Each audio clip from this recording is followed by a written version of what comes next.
Good morning, afternoon, or evening, depending on what time you're watching this. My name is Connor from 905 Review. You are tuning in to our series Give This a Spin, where I recommend you guys some of my favorite albums. Today with an absolute classic, King Crimson's In the Court of the Crimson King.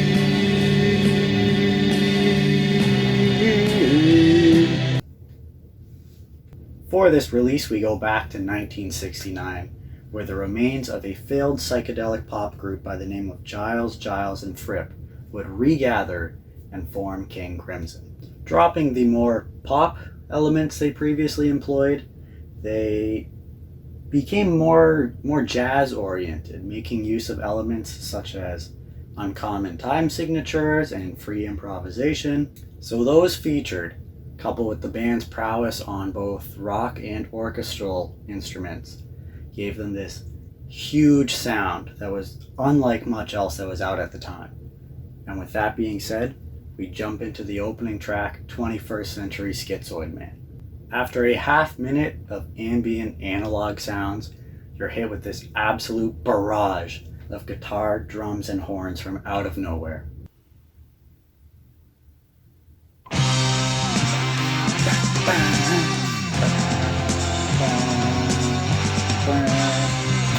This then all fizzles out as a single, constant strumming guitar sets the pace for Greg Lake's distorted vocals before the wall of sound hits again.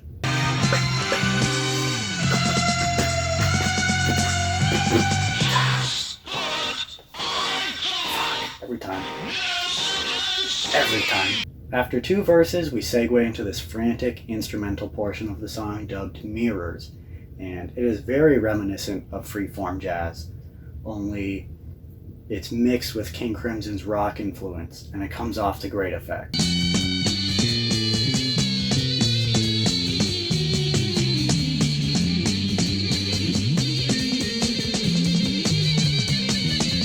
The electric guitar is used for the prominent solo, as the bass, the drums, and the screeching brass all just do their thing in the background. The second portion of the song is the bass guitar and clarinet, if I had to guess, doing these repeated scales in unison before getting into a jam and then getting back to sounding like the start of the song again. As a side note, the song was also famously sampled in Kanye West's hit single Power. Now, you know your boy doesn't really listen to lyrics on his own time, so it was very interesting to learn that this song is about the band's take on America's involvement in the Vietnam War.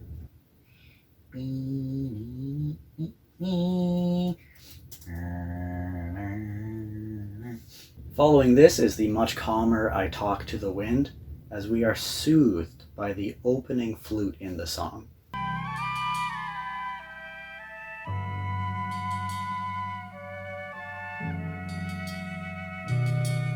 Fitting, as later we get a sweet, optimistic sounding flute solo, followed by one on guitar.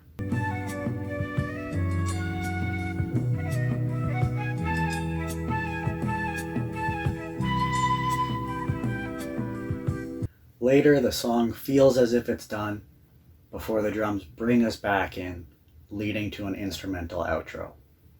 Very peaceful song. This then slowly fades out as the drum roll intro to Epitaph fades in, which sounds very emotional and heart-wrenching right from the get-go.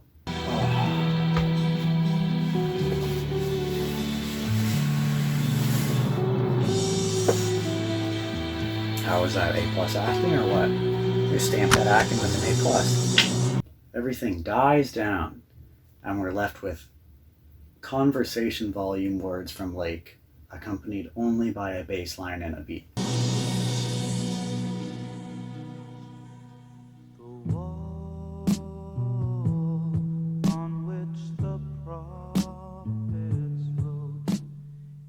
The harpsichord and guitar eventually join, as Lake starts to get louder himself, sounding more and more distraught. After the second verse, we reach a dramatic climax, which then leads to an instrumental portion known as March for No Reason. And it is very grim and funereal in sound. On top of these slow pounding drums, we receive a flute solo imitating the tone of the vocals previously sung on this song.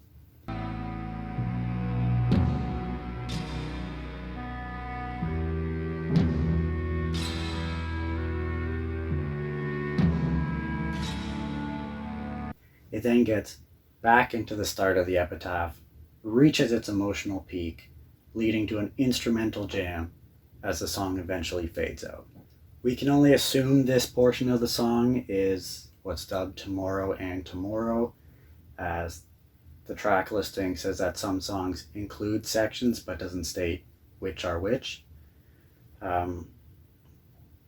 Another song I would assume to be based on war from the sounds of it. Very grim, very sad, but fantastic nonetheless.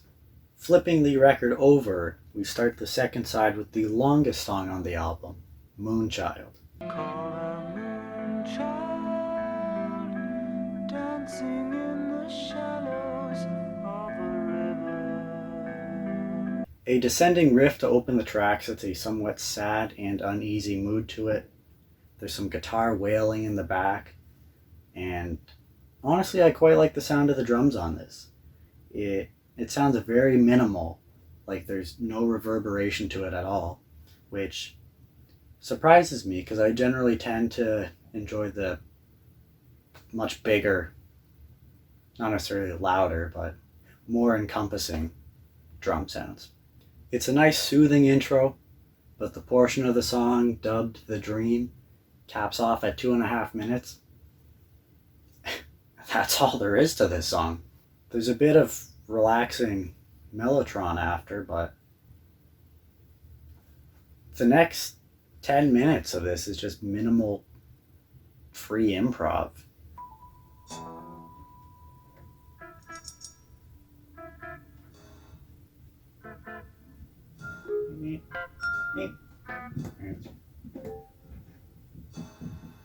So much they could have done with this song, yet didn't.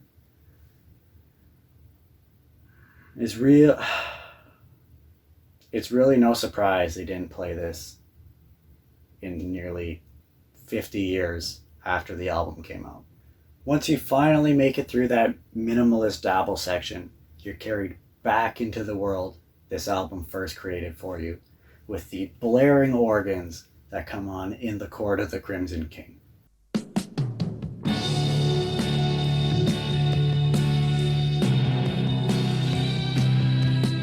The lyrics on this thing are reminiscent of medieval times, I would say. And the sounds of the music, it's quite contrary between how the intro is and how the music during the verses are, with how they go from being real loud with all the instruments playing to being very quiet afterwards. And in that sense, this song is quite comparable to the album's intro, 21st Century Schizoid Man. The pattern juggler lifts his hand, the orchestra begin. After a brief instrumental break, they come back into the song with even more force now. Following this is a somber flute solo, aka The Return of the Fire Witch. Then after one final verse, a 2.5 minute outro to the song, and furthermore album, The Dance of Elves? Is that what it's called? The Dance of Puppets. Fuck. Following this is a somber flute solo, aka The Return of the Fire Witch. Then after one more verse, there's a 2.5 instrumental outro of the song, and furthermore the album, dubbed The Dance of Puppets. Of the Puppets. Something like that. Fuck off. Following this is a somber flute solo, aka The Return of the Fire Witch. Then after one more verse, there's a 2.5 minute instrumental outro of the song, and furthermore of the album, known as The Dance of the Puppets. It definitely feels like it ties everything together to finish off the album. Everything's done with. We've reached a happy ending. Plus, it sounds very cute on top of that. Or so you thought, until the band brings us back in for one final jam to send us off with.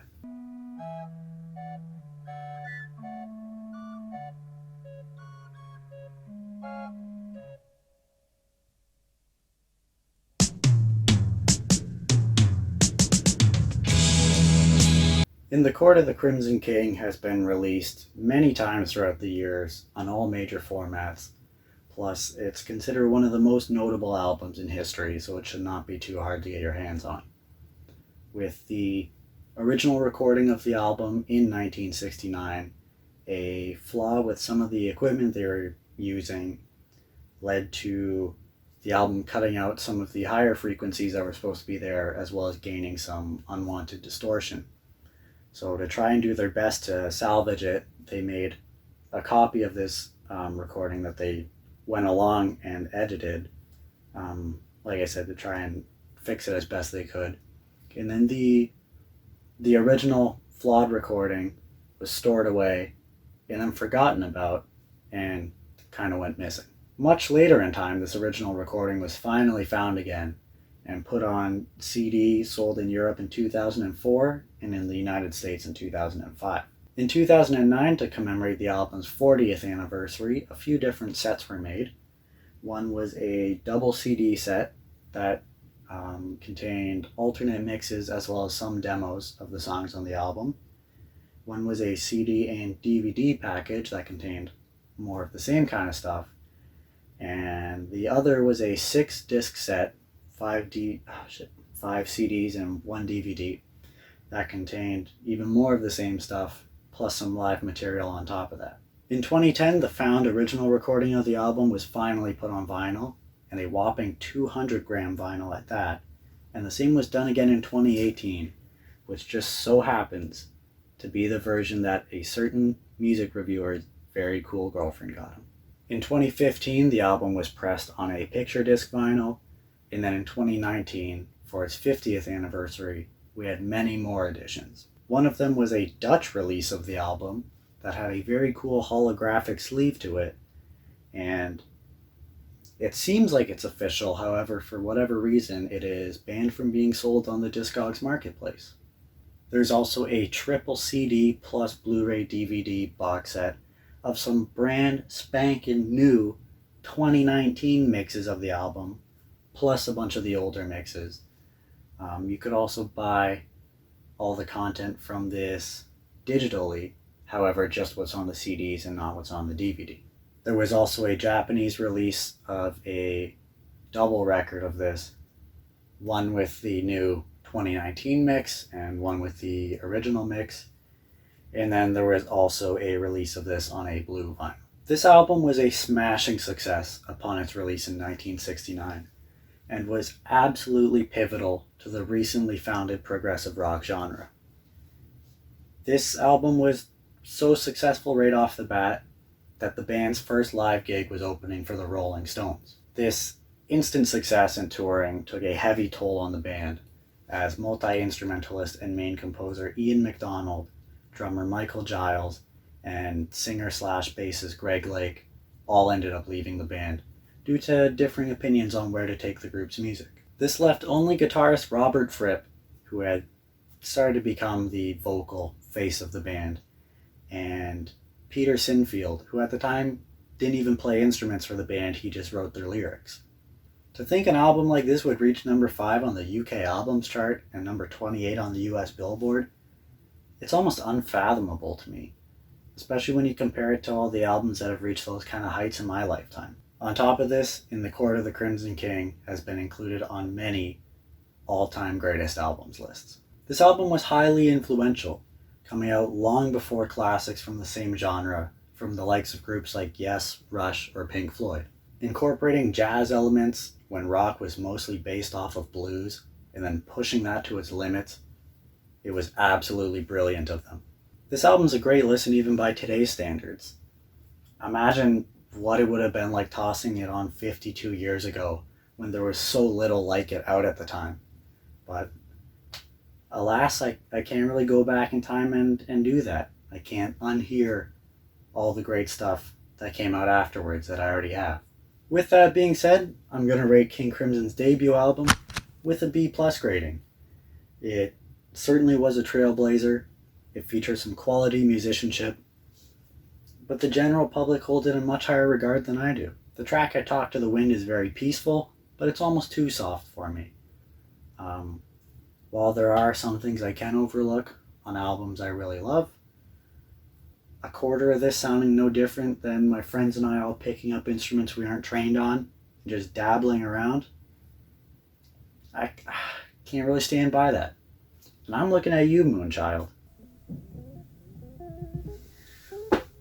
Oh, there's still 5 minutes.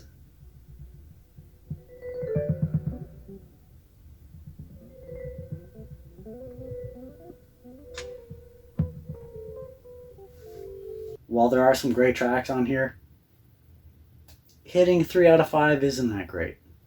On that note, I want to thank you so much for tuning into this episode of Give This a Spin. It's been a pleasure, and we hope to see you next time. But, real quick, before we go, what were your thoughts on In the Court of the Crimson King? Did I rate it too high or did I rate it too low? Were my thoughts valid, or do I just not get it? Let me know down below. Maybe also what other albums you might want to hear my thoughts on. And we'll see you next time. Have a blessed day.